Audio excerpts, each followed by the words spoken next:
Tiwala naman ng mga abogado ng mga biktima na tutuloy sa paglilitis ang kasong crimes against humanity laban kay dating Pangulong Rodrigo Duterte.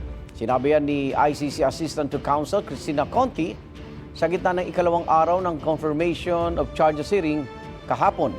Malaking bagay raw na naka-record sa ICC na ang war on drugs ay anyay massacre o malawakang pagpatay sa mahihirap. Dagdag na isa pang abogado ng mga biktima na si Atty. Nery Colmenares, lalo lang na din si dating Pangulong Duterte sa mga pagpatay dahil mismo sa mga dating pahayag at panayam sa kanya na ipinsinta ng prosecution team.